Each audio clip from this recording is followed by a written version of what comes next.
हाँ, अरे CUT pattern का है क्या? हाँ, तो सीयूटी पैटर्न का है तो फिर इसमें से दे देंगे 10 क्वेश्चन बस। हाँ हाँ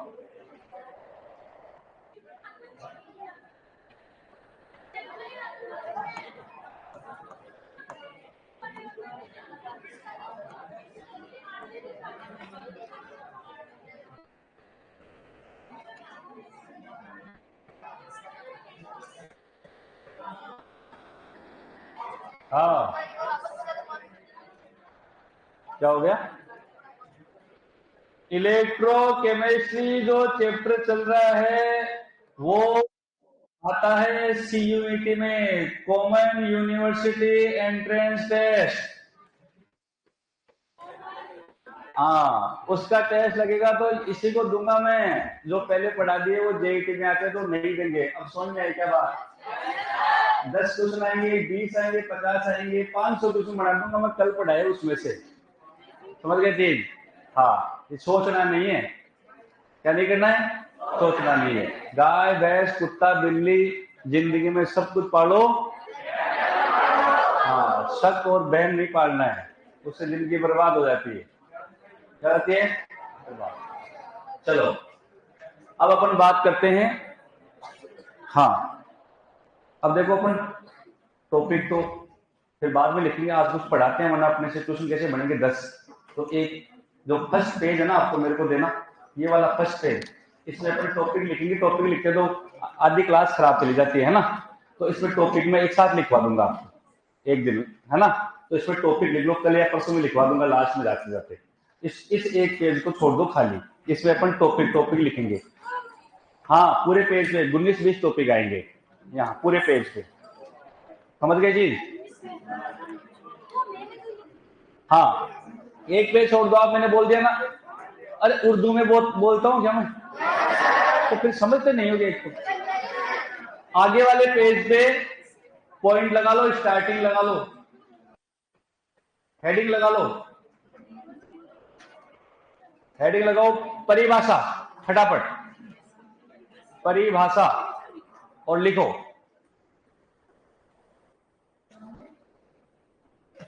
देखो रसायन, वो परिभाषा में लिखो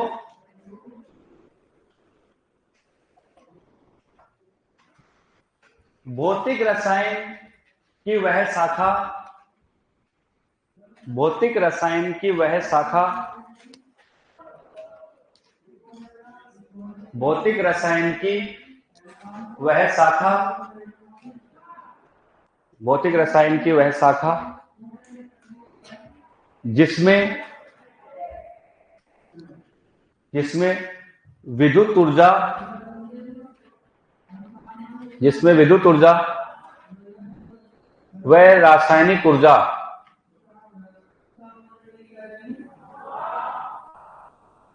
विद्युत ऊर्जा व रासायनिक ऊर्जा, जिसमें विद्युत ऊर्जा व रासायनिक ऊर्जा के परस्पर रूपांतरण,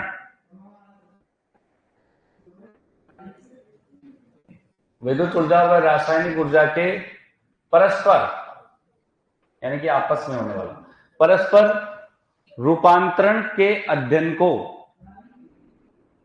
परस्पर रूपांतरण के अध्ययन को,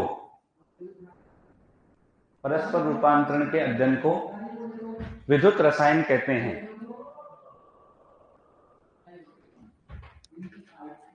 विद्युत रसायन कहते हैं।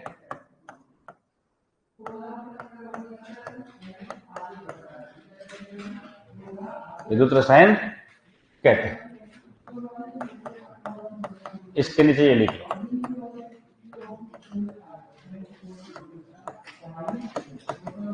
विद्युत ऊर्जा और रासायनिक ऊर्जा परस्पर इनका रूपांतरण करेंगे। परस्पर क्या करेंगे? रूपांतरण।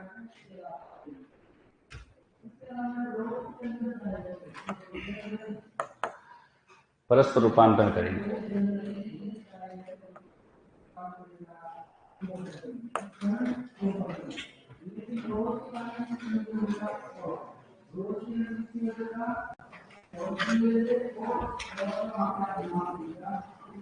हो गए?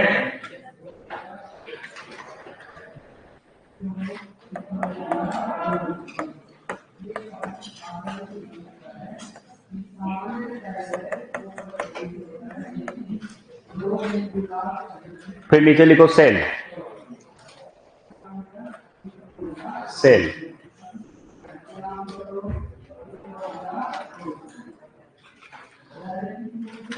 वह युक्ति या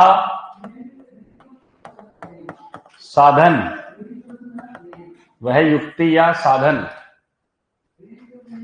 वह युक्ति या साधन जिसके द्वारा, वह युक्ति या साधन जिसके द्वारा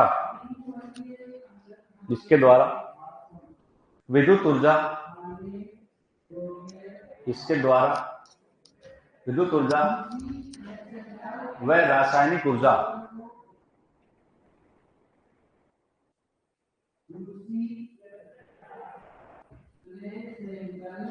वह युक्ति या साधन जिसके द्वारा विद्युत ऊर्जा व रासायनिक ऊर्जा का परस्पर रूपांतरण किया जाता है।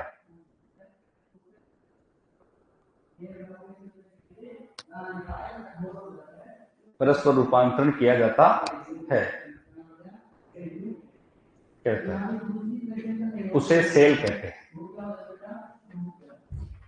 उसे सेल कहते हैं।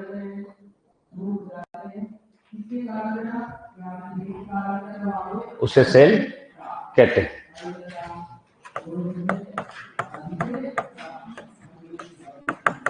बैटरी,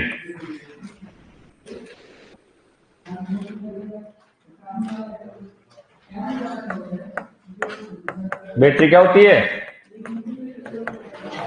सेलों के संयोजन को, यानी कि एक से ज्यादा सेल आप जुड़ गए तो उसको क्या बोल देंगे? बैटरी। सेलों के संयोजन को बैटरी कहा जाता है। सेलों के संयोजन को बैटरी कहते हैं। सेलों के संयोजन को क्या कहते हैं? बैटरी। सेलों के संयोजन को।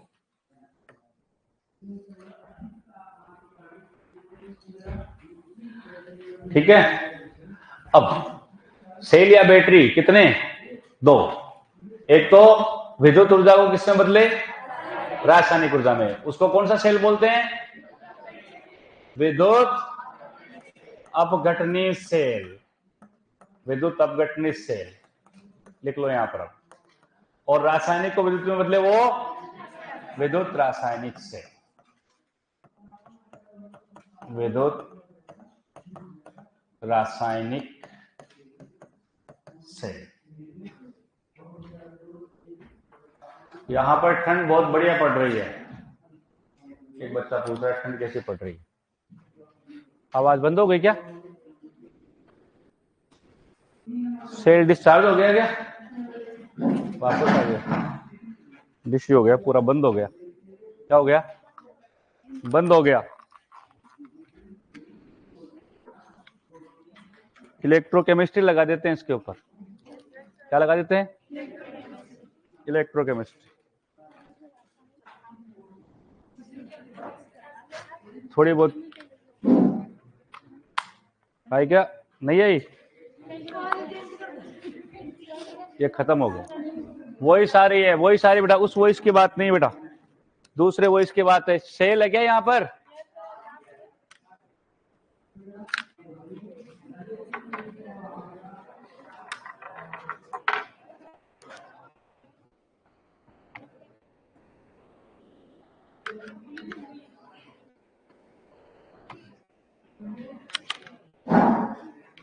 आ गई? ठीक है। सेल स्त्रीलिंग है। आ गया। जैसे पुलिस आ गई, पुलिस आ गया, ऐसे थोड़ी होता है। पुलिस आ गई, सेल स्त्रीलिंग। हो गए दोनों? अब पॉइंट लगाओ, अब पॉइंट लगाओ। विद्युत रासायनिक सेल, यहां से अपना पॉइंट स्टार्ट होता है। विद्युत रासायनिक सेल, विद्युत रासायनिक सेल विद्युत रासायनिक cell, electrochemical, electrochemical, electrochemical cell, electrochemical cell, विद्युत रासायनिक सेल। जेट में नहीं आते बेटा इसके क्वेश्चन, अर्चना बेटा इसके क्वेश्चन जेट में नहीं आते। हाँ, अब विद्युत रासायनिक सेल कौन सी ऊर्जा को कौन सी ऊर्जा में बदले? रासायनिक ऊर्जा को विद्युत ऊर्जा में। याद है क्या? लिखो फिर। ऐसे सेल, रुक गया, डांट क्यों रहा है मेरे को यार, डरा था। हाँ, ऐसे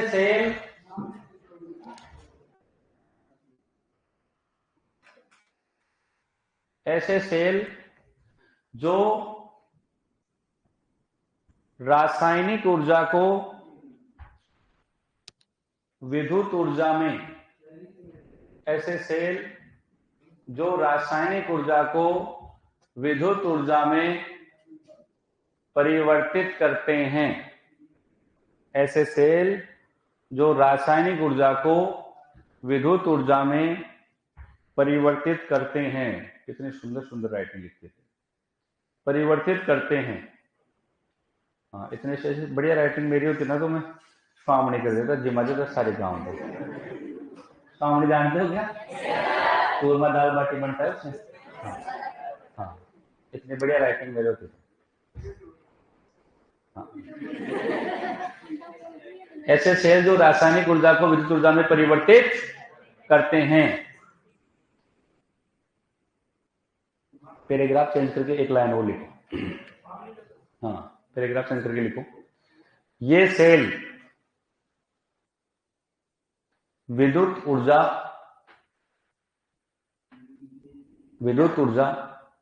उत्पन्न करते हैं, विद्युत ऊर्जा उत्पन्न करते हैं। सही बात है क्या?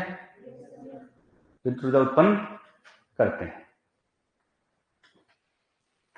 बस, फिर पैराग्राफ चेंज करके लिखो, इन्हें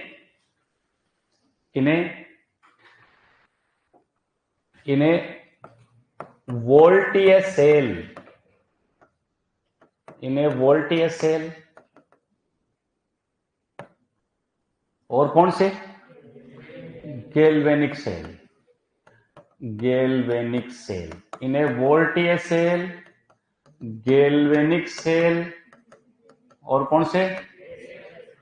डेनियल सेल, डेनियल सेल। इन्हें वोल्टीय cell, galvanic cell, Daniell cell आदि नामों से भी जाना जाता है, आदि नामों से भी जाना जाता है, आदि नामों से भी जाना जाता है। ठीक है? हाँ, अब हम क्या करेंगे? चित्र बनाएंगे पहले। हाँ, तो पहले थोड़ी बहुत बातें और सुनो। एक आता है स्वतः प्रवर्तित प्रक्रम, नाम सुना क्या आपने? और एक आता है अस्वतः प्रवर्तित प्रक्रम। स्वतः प्रवर्तित प्रक्रम का मतलब होता है ऐसे प्रक्रम जो स्वतः ही परिवर्तित हो जाते हैं। साम्य अवस्था किसने पढ़ाया? हाँ, तो बस पढ़ाया फिर मैंने सब कुछ, तो ध्यान दो फिर। तो उसमें स्वतः प्रवर्तित प्रक्रम और अस्वतः प्रवर्तित प्रक्रम, पूरी बात को समझना। मैं जो कह रहा हूं ये कह रहा हूं कि डेल्टा जी का मान, किसका मान? Delta G. नाम सुना है क्या? डेल्टा जी का मान क्या हो? माइनस हो, तो कौन होते हैं? स्वतः प्रवर्तित होते हैं क्या? ठीक है, ये स्वतः प्रवर्तित होते हैं। और जिनमें डेल्टा जी का मान प्लस आ जाए वो क्या होते हैं? अस्वतः प्रवर्तित होते हैं। और डेल्टा जी का मान 0 रह जाए साम्य अवस्था में आ जाते हैं। ठीक है बात? तो जितने भी विद्युत रासायनिक सेल होते हैं वो सब के सब कैसे होते हैं? स्वतः प्रवर्तित होते हैं। तो इनमें डेल्टा जी का मान क्या होता है? नेगेटिव होता है। अब ये कैसे आया नेगेटिव, वो मैं टॉपिक में बताऊंगा, आगे बात करेंगे अपन। तो अभी अपने को ध्यान रखना है कि डेल्टा जी, जितने भी विद्युत रासायनिक सेल होते हैं वो कैसे होते हैं बेटा, स्वतः प्रवर्तित होते हैं, यानी कि इनमें डेल्टा जी का मान क्या होता है, नेगेटिव। अब हम ये कहें कि सर पता कैसे लगे इनका, कि भाई एक सामान्य तरीके से कैसे पता लगे भाई ये स्वतः प्रवर्तित है। तो जिसको भी कोई भी काम जिसको करने के लिए बाह्य बल की आवश्यकता नहीं है, बाह्य बल की आवश्यकता नहीं है, जैसे मैंने बताया था एग्जांपल के ऊपर पानी की टंकी रखी हुई है और पानी की टंकी ऊपर पानी भरा हुआ है और नीचे टूटी लगी हुई है अपने पास, और उस टूटी में पानी आ जाएगा, आ जाएगा ना। कोई मोटर की जरूरत पड़ेगी क्या, लाइट की जरूरत पड़ेगी, नहीं पड़ेगी। वो दिन में भी आ जाएगा और रात को भी आ जाएगा, 12 बजे भी खोलोगे तो भी आ जाएगा। कोई छोटा बच्चा खोलेगा तो भी आ जाएगा और बड़ा आदमी खोलेगा तो भी आ जाएगा। ऐसा तो है नहीं छोटा बच्चा खोले तो कम आएगा और बड़ा आदमी खोले ज्यादा पानी आएगा, कोई है ना, किसी का कोई फर्क नहीं है। वो स्वतः प्रवर्तित प्रक्रम है, खुद ही परिवर्तित हो रहा है, वो उसको परिवर्तित करने के लिए कोई आवश्यकता नहीं है। पानी होना भी चाहिए ऊपर, हाँ, ऐसे थोड़ी आ जाएगा, पानी ऊपर हो तब आ जाएगा। अब दूसरी बात मैं कहूंगी, ऊपर पानी की टंकी है और नीचे पानी का बड़ा टैंक होता है ना, उससे पानी अपने को ऊपर चढ़ाना है, तो क्या जहाज पर चढ़ा सकते हैं, नहीं, तो हमें मोटर की जरूरत पड़ेगी, मतलब बाह्य बल की जरूरत पड़ रही है। क्या पड़ रही है, बाह्य बल की, मोटर की जरूरत पड़ रही है। तो मोटर 500 नहीं चढ़ाएगी, लाइट भी तो आनी चाहिए ना, अरे लाइट तो आनी चाहिए ना, तो उसको लाइट यानी कि लाइट विद्युत उसको बाह्य बल लगा रही है। क्या लगा रही है, बाह्य बल, तो पानी ऊपर चढ़ जाएगा ना। लेकिन बिना मोटर की, बिना लाइट की सहायता के पानी ऊपर चढ़ सकता है क्या, नहीं, तो बाह्य बल की आवश्यकता हुई ना। तो जहां बाह्य बल की आवश्यकता हुई, यानी कि जो काम खुद ही नहीं हो सकता उस काम को करने के लिए किसी न किसी बाह्य बल की आवश्यकता है, तो वो प्रक्रम खुद ही नहीं बदलते हैं, उनको तो बोलते हैं अस्वतः। क्या बोलते हैं, अस्वतः। और जो खुद ही बदलते रहते हैं, ऊपर पानी की टंकी नीचे पानी आ रहा है, खुद ही आ रहा है ना, तो स्वतः प्रवर्तित है। और नीचे से मोटर चलाना है अपने को और ऊपर पानी चढ़ाना है, तो लाइट आ रही है तो पानी ऊपर चढ़ जाएगा, नहीं, चालू करना पड़ेगा। क्या करना पड़ेगा, चालू भी करना पड़ेगा। कुल मिलाकर के बात यह है कि प्रकृति में जितने भी प्रक्रम का मतलब प्रोसेस होता है। साइंस में क्या है कि प्रोसेस, प्रक्रम बोलते हैं, क्या बोलते हैं, प्रक्रम, प्रोसेस को, है ना, प्रक्रिया। ऐसे प्रक्रम जो स्वतः ही हो रहे हैं वो स्वतः प्रवर्तित होते हैं, जिनको होने के लिए कोई प्रकार के बाह्य बल की आवश्यकता नहीं होती। और जितने भी स्वतः प्रवर्तित होते हैं उनमें डेल्टा जी क्या होता है, नेगेटिव। अब मैं कहूं कैसे, तो इस सेल की हमने कल बात की थी, हमने सेल बना दी, 2 बीकर लिए, एक में ZnSO4 भरा था, एक में कॉपर सल्फेट भरा था, एक में इलेक्ट्रोड Zn का लगाया और एक में कॉपर का लगाया, दोनों को गैल्वेनोमीटर से जोड़ दिया और एक लवण से तो लगा दिया बीच में, यही काम किया था। उसके बाद आगे का काम वो स्वतः ही करेगा, करेगा ना, करेगा नहीं करेगा, तो वो स्वतः प्रवर्तित है, क्योंकि वो रासायनिक ऊर्जा को कौन सी ऊर्जा में बदल रहा था, विद्युत ऊर्जा में बदल रहा था ना। लेकिन मैं कहूं कि विद्युत ऊर्जा को रासायनिक ऊर्जा में बदलना है तो वो अस्वतः प्रक्रम है, क्योंकि आपको जैसे मान लो कि ये है बैटरी है या मोबाइल है, अपने को चार्ज करना है, तो अस्वतः प्रक्रम है, आपको लाइट देनी पड़ेगी, लाइट देनी पड़ेगी, तो विद्युत ऊर्जा दोगे ना, तो वो रासायनिक ऊर्जा में परिवर्तित होगा। ये रासायनिक ऊर्जा है उनके पास में, वो खुद ही अपनी क्रियाशीलता के आधार पर कार्य करते हैं। ये मेरी बात समझ में आई क्या, हाँ, अब आगे बात करेंगे और इसकी। अब हम बात करते हैं सेल की, तो सेल लेते हैं, तो सबसे पहले हम सेल बनाएंगे। वो चित्र बना रहा हूँ, फटाफट मेरे साथ साथ बनाते जाएंगे, मेरे को कॉपी देना, बढ़िया आदमी।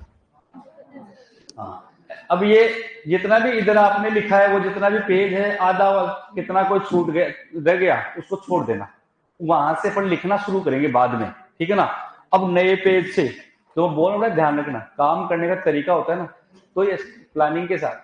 अब इस नए पेज पे चित्र बनाना है इस तरीके से, ऐसे करते हुए, ऐसे नहीं बनाना है, क्योंकि इसमें चित्र इंपॉर्टेंट नहीं है, जो चारों तरफ नाम लिखेंगे ना वो ज्यादा इंपॉर्टेंट है। तो कल तो मैंने नाम बहुत कम लिखे थे, आज खूब सारे लिखूंगा। तो सारी चीजें इस पेज के ऊपर ही लिखवा दूंगा मैं। 8-10 दिन की क्लास का डेल्टा जीर NF फिर क्या है, कैसे काम करेगा, आगे किसके साथ संबंध बनेगा, एक ही पेज के ऊपर सारे नोट्स आ जाएंगे। इसलिए चित्र बनाना है मेरे साथ साथ, फटाफट बना लो, फटाफट बना लो।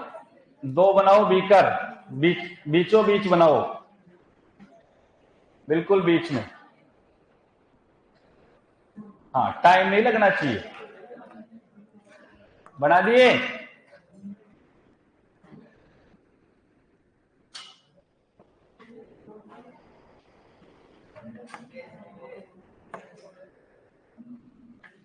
एक में भर दो ZnSO4 और दूसरे में भर दो CuSO4।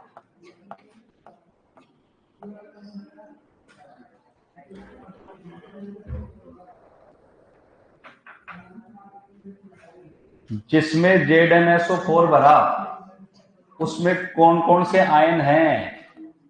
Zn+2 और SO4-2, ये वाले आयन हैं।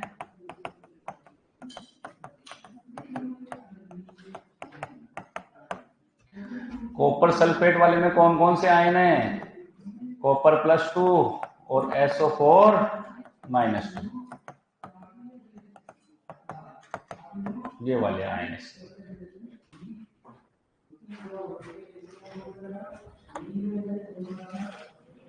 बना लिए?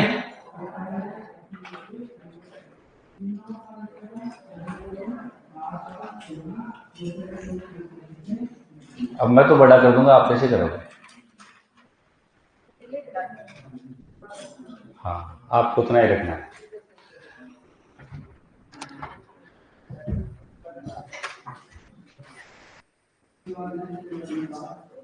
सब सही है बेटा, ऑफलाइन भी सही है, ऑनलाइन भी सही है, जैसे आप पढ़ रहे हो वही चीज है कि आराम से।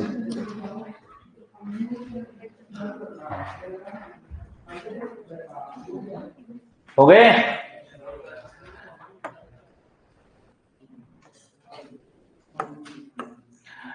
इलेक्ट्रोड किसका लगाएंगे? इसमें किसका इलेक्ट्रोड? Zn का इलेक्ट्रोड, Zn का इलेक्ट्रोड। जिस डिजाइन का मैंने बनाया ना नीचे से, इसी डिजाइन का बनाना है। इसका भी कोई कारण है। हाँ, पिघल रहा है नीचे से।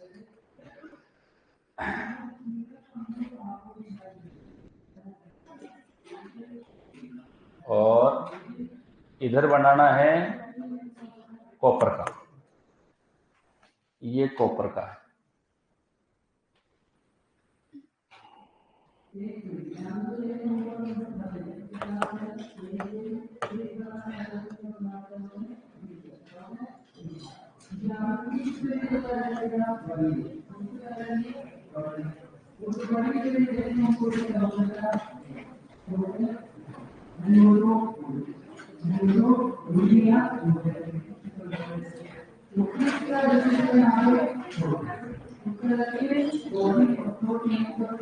सुंदर नहीं बनाना चित्र। हाँ, सुंदर नहीं बनाना, नाम सुंदर लिखने हैं।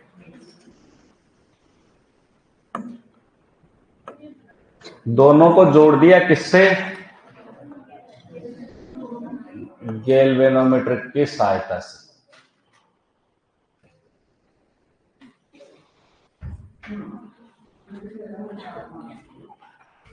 हाँ, बनाना है बेटा, ये बनाना है।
विक्षेप के लिए, विक्षेप का मतलब होता है कोई रीडिंग आएगी, मान आते हैं उसके लिए।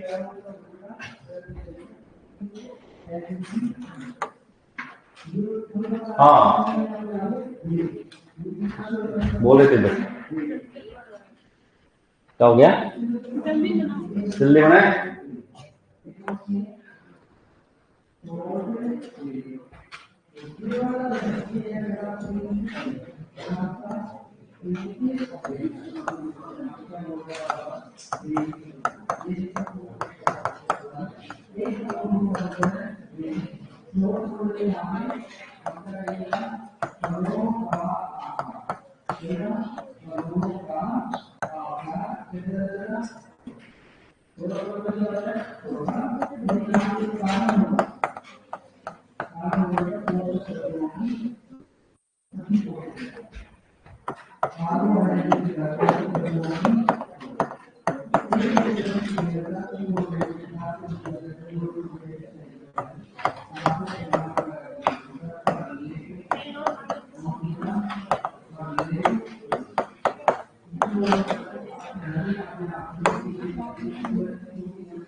बना ली?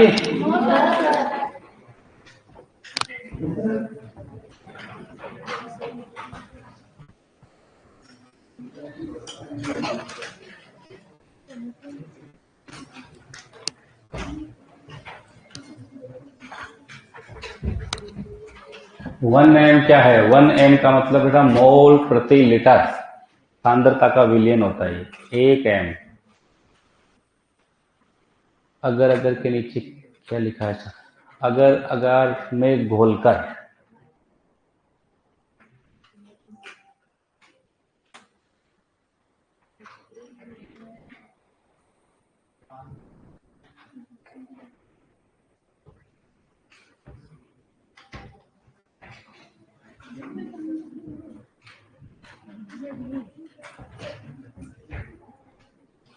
बन गए?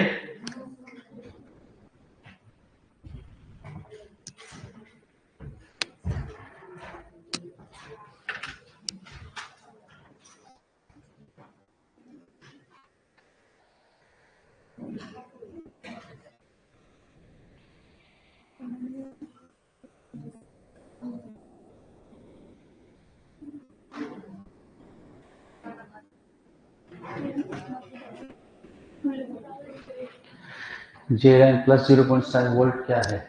हाँ, ये बड़ा ऑक्सीकरण का मान है, एसओपी का मान है ये। अभी बात करेंगे इनके आगे। ये मान है बेटा,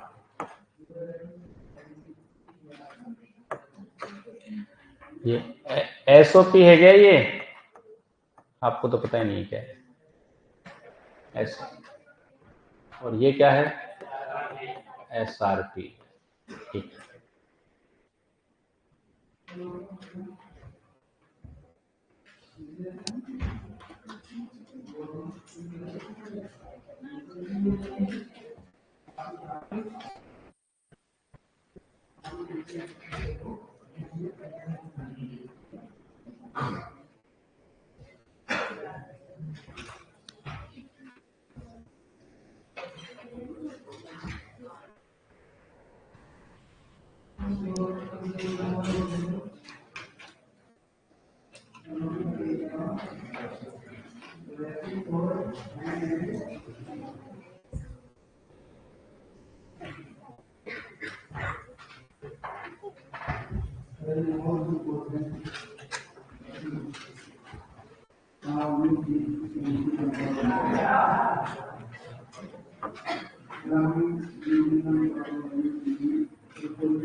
हो गए क्या चित्र?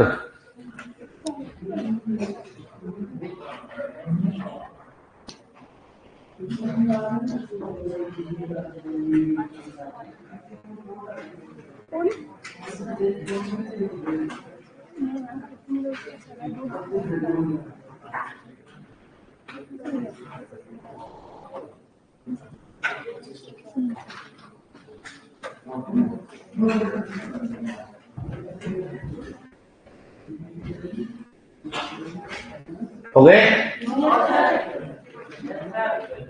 चलो अब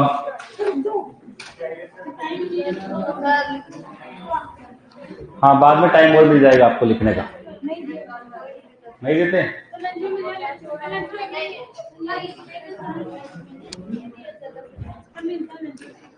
अब कल मैंने इसको बताया था आपको, याद है? हाँ, एक बार मैं 5 मिनट में वापस बोल रहा हूँ, लिखना बंद कर दो बेटा, वरना लिखते रह जाओगे जिंदगी भर। जो मैं कहता हूँ उसका ध्यान दो। 2 बीकर हैं, एक में ZnSO4, एक में CuSO4। ये भिन्न भिन्न विलयन लेने पड़ेंगे, दोनों जरूरी नहीं अपने को ये लिए, अलग अलग विलयन होने चाहिए। जैसा विलयन उसी धातु का इलेक्ट्रोड लगाना है। Zn का लगा दिया इधर, इधर कॉपर का लगा दिया, दोनों इलेक्ट्रोडों को जोड़ दिया। किसकी सहायता से?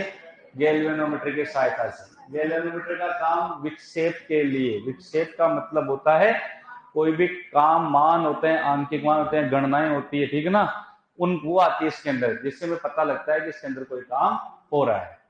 और दोनों के बीच में एक यू आकार की नलियां लगाते हैं उल्टा करके, जिसको हम लवण सेतु बोलते हैं। लवण सेतु के बारे में 2-4 बातें अलग से लिखवाऊंगा, ठीक है? इसको लवण सेतु बोलते हैं। ये आंतरिक परिपथ का काम करते हैं, ये वाला बाह्य परिपथ का काम करता है। बाह्य परिपथ में क्या क्या जाते हैं? इलेक्ट्रॉन व धारा प्रवाहित होते हैं। बाह्य परिपथ में क्या क्या प्रवाहित होते हैं? इलेक्ट्रॉन व धारा। वो इलेक्ट्रॉन धारा कैसे होते हैं? इलेक्ट्रॉन की दिशा है वो एनोड से कहाँ है? कैथोड। और विद्युत धारा की दिशा है कैथोड से एनोड। इस तरह वाली एरो लगा रखे हैं मैंने, ठीक है? लवण सेतु जो होते हैं आंतरिक परिपथ, इसमें आयन प्रवाहित होते हैं। क्या होते हैं? आयन। आयनों का काम होता है। अब इसमें क्रियाशीलता देखी जाती है कि किसकी क्रियाशीलता ज्यादा है। जिसकी क्रियाशीलता ज्यादा होती है वो पिघलना स्टार्ट होता है। क्या होता है बेटा? पिघलना। Zn की क्रियाशीलता ज्यादा है। क्रियाशीलता 2 चीजों से पता लगती है, एक तो मान से पता लगती है जो लिख दिया मैंने, ये समझाऊंगा थोड़ी देर बाद में, ठीक है? और एक हमने एक श्रेणी बनाई है, विद्युत रासायनिक श्रेणी, उससे पता लगता है कि ऊपर वाला तत्व है वो ज्यादा क्रियाशील है और नीचे वाला तत्व है कम क्रियाशील है। तो Zn की क्रियाशीलता ज्यादा है और कॉपर की क्रियाशीलता कम है। जिसकी क्रियाशीलता ज्यादा होती है वो पिघलता है, ये पिघलना स्टार्ट होता है।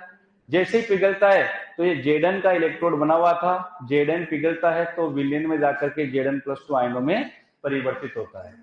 जैसे ही Zn+2 आयन एक Zn पिघलता है, एक Zn+2 बनाता है, तो 2 इलेक्ट्रॉन निकलते हैं। कितने निकलते हैं? 2 इलेक्ट्रॉन। वो ऐसे हजारों लाखों की संख्या में जिंक पिघलेगा और लाखों की संख्या में इलेक्ट्रॉन आएंगे। तो यहाँ तो Zn+2 आ जाएंगे और इलेक्ट्रॉन है वो यहाँ पर इलेक्ट्रोड पर रह जाते हैं, जिससे इसके पास में क्या क्या होता है कि ये Zn से किससे बदल रहा था? Zn+2 में। उसको बोलते हैं ऑक्सीकरण। क्या बोलते हैं? ऑक्सीकरण। Zn बन रहा था Zn+2 में और 2 इलेक्ट्रॉन बाहर निकल रहे थे। ऑक्सीकरण में वृद्धि होना क्या कहलाता है? ऑक्सीकरण। तो ये ऑक्सीकरण हो रहा है। जिसका भी ऑक्सीकरण होता है वो क्या होता है? एनोड होता है। क्या होता है? एनोड। पूरे चाहे कोई भी कैसा भी सेल हो, विद्युत अपघटनीय सेल हो, चाहे विद्युत रासायनिक सेल हो, कैसा भी सेल हो, जिस सेल पर ऑक्सीकरण होता है वो तो होता है एनोड, और जिस पर अपचयन होता है वो होता है कैथोड। यहाँ ऑक्सीकरण हो रहा था इसलिए ये एनोड का काम कर रहा है। इलेक्ट्रॉन ज्यादा हो रहे थे इसलिए क्या आ रहा था? यहाँ पर माइनस आ रहा है। इलेक्ट्रॉन यहाँ ज्यादा हो गए तो इलेक्ट्रॉन फिर कम की तरफ जाना स्टार्ट करते हैं। इलेक्ट्रॉन इधर से इधर जाते हैं, इससे हमें पता लगता है कि इसका मतलब इलेक्ट्रॉन प्रवाहित हो रहे हैं, तो उधर इलेक्ट्रॉन कम है, और इलेक्ट्रॉन कम होने का मतलब प्लस चार्ज होता है। क्या होता है? Plus charge. तो ये इलेक्ट्रॉन इधर, तो इलेक्ट्रॉन की दिशा ये हो जाती है, इधर जाते हैं। इधर जैसे ही जाते हैं तो हमें पता लगता है कि यहाँ इलेक्ट्रॉन आ रहे हैं, तो क्या करेंगे अब वो? तो इसके विलयन के अंदर पहले से क्या होते हैं? कॉपर होता है। क्या होता है? कॉपर प्लस आयन होते हैं। वो उन इलेक्ट्रॉनों को लेना शुरू करते हैं और किससे बदलते हैं? कॉपर में। यहाँ अपचयन हो जाता है। क्या हो जाता है? अपचयन। कॉपर+2 है वो 2 इलेक्ट्रॉन ग्रहण करेगा, किससे बदलेगा? कॉपर में। वो कॉपर, ये कॉपर का बना हुआ है, तो वो कॉपर यहाँ जमना स्टार्ट हो जाता है। तो इस कॉपर पर, ये कॉपर का इलेक्ट्रोड है, इस पर अपचयन की घटना हो रही है। अपचयन की घटना हो रही है तो किसका काम कर रहा है? ये कैथोड का काम कर रहा है। और कॉपर का निक्षेपण यानी कि जमना, कॉपर यहाँ पर जम रहा है। अब इधर Zn+2 आयन बढ़ रहे थे और इधर कॉपर+2 आयन घट रहे हैं, कम हो रहे हैं। तो Zn+2 आयनों की सांद्रता में क्या हो रही है? वृद्धि हो रही है। और कॉपर+2 आयनों की सांद्रता में क्या हो रही है? कमी हो रही है। इलेक्ट्रॉन इस दिशा में जा रहे हैं तो विद्युत धारा क्या रहेगी? विपरीत बहेगी। तो विद्युत धारा की दिशा है वो कैथोड से क्या हो जाती है? एनोड हो जाती है। समझ गए चीज? इस प्रकार से ये पूरा सेल क्या करता है? काम करता है। ये जो है स्वतः परिवर्तित प्रक्रम पर काम करता है। किस पर करता है? स्वतः परिवर्तित प्रक्रम पर। अब कुछ बातें हैं जो फटाफट से लिखना शुरू करो, फटाफट। अब इसको बातें बनाना, पहले लिखो। हाँ, जो बातें बिल्कुल शॉर्ट में बता रहा हूं वो लिखना है, पहले लिखते जाओ। Zn का ऑक्सीकरण,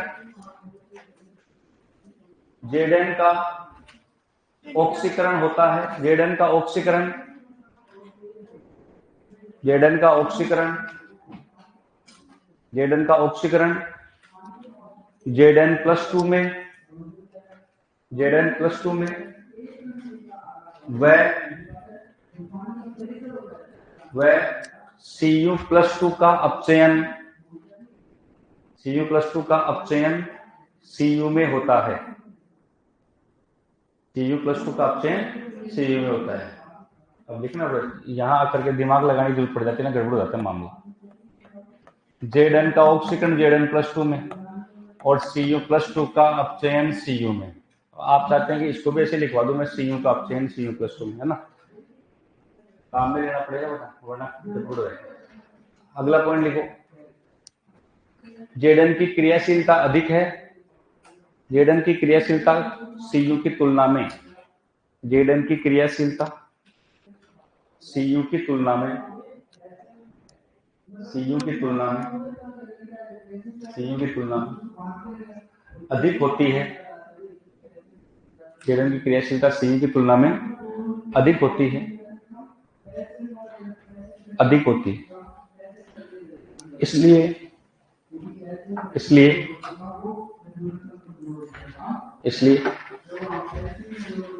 Zn ऑक्सीकरण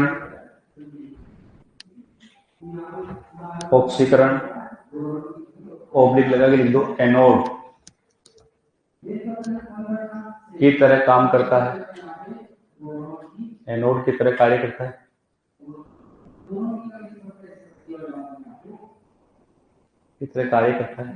तथा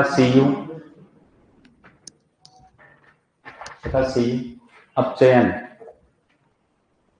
अपचयन ओब्लिक लगा कि कैथोड की तरह कार्य करता है।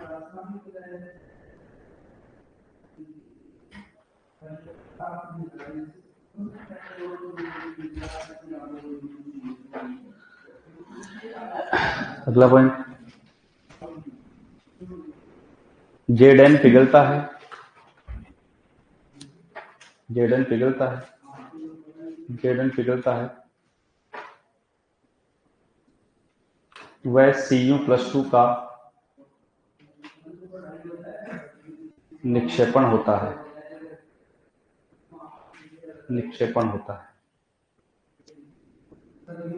इसलिए Zn+2 आयनों की सांद्रता में वृद्धि, Zn+2 आयनों की सांद्रता में वृद्धि, Zn+2 आयनों की सांद्रता में वृद्धि, वह Cu+2 आयनों की सांद्रता में कमी होती है, Cu+2 आयनों की सांद्रता में कमी होती है।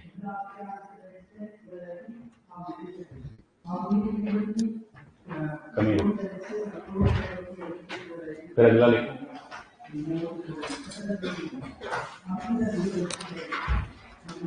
इलेक्ट्रॉन की दिशा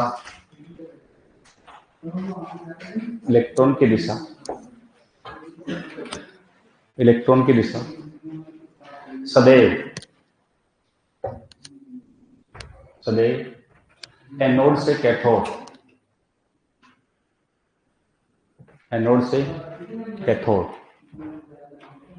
एनोड से कैथोड तथा विद्युत धारा की दिशा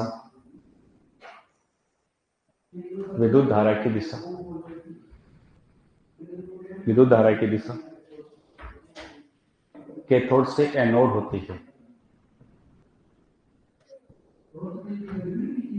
विद्युत धारा की दिशा कैथोड से एनोड होती है। हो गए? तो ये तो परमानेंट काम है कि किसी भी सेल की बात करें तो एनोड से कैथोड, लेकिन हमें क्वेश्चन जब देगा तो उस क्वेश्चन में ऐसे नाम दिए हुए आएंगे, जैसे मैं कहूँ कि इस सेल में इलेक्ट्रॉन की दिशा कहाँ से कहाँ है, तो हम कहेंगे कि एनोड से कैथोड है, वो तो सब में होता है। तो इसमें है Zn से कॉपर, कहाँ है? Zn से कॉपर। तो उसका देखना है कि एनोड कैथोड कौन है, तो परमानेंट लिखा है मैंने सदैव, समझ गए चीज, एनोड से कैथोड, इसलिए लिख लो। अतः इस सेल में इलेक्ट्रॉन की दिशा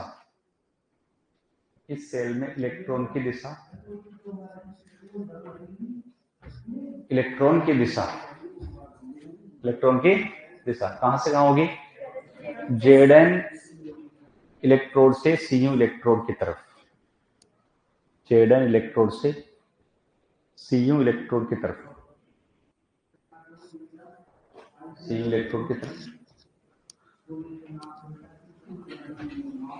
वह विद्युत धारा Cu इलेक्ट्रोड से Zn इलेक्ट्रोड की तरफ होती है।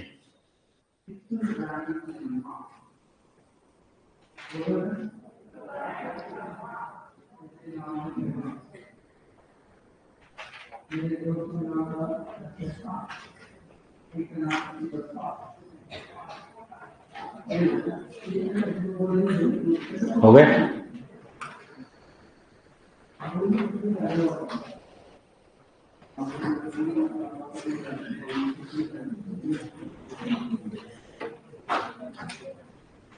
फिर अगला लिखो,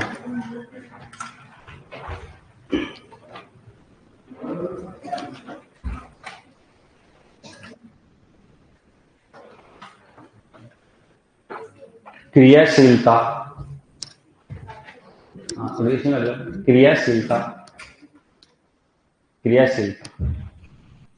मानक अपचयन विभव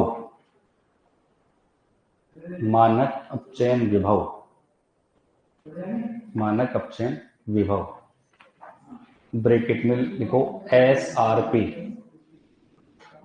SR क्रियाशीलता मानक अपचयन विभव, SRP के मान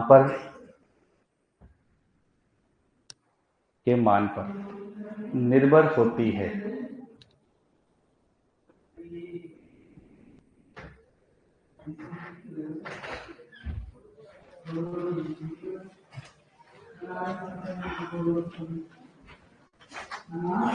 किसके ऊपर निर्भर होती है? SR मानक अपचयन क्रियाशीलता। तो मैं ये लिख देता हूं कि SRP, इसके नीचे लिखो SRP वन तत्व की क्रियाशीलता, तत्व की क्रियाशीलता मतलब क्रियाशीलता देखनी है तो हमें क्या पता लगाना पड़ेगा? SRP का मान, और SRP का मान क्वेश्चन में दिया हुआ है। SRP का मान क्वेश्चन में दिया हुआ है। जिसका SRP का मान जितना ज्यादा उसकी क्रियाशीलता उतनी कम हो जाएगी, और SRP होता है मानक अपचयन विभव। बस, और बाकी की बात, इसके आगे की बात कल करेंगे क्योंकि इसको समझाएंगे थोड़ा SRP को। अब एक चित्र बना लो आप थोड़ी देर, 2-4 मिनट।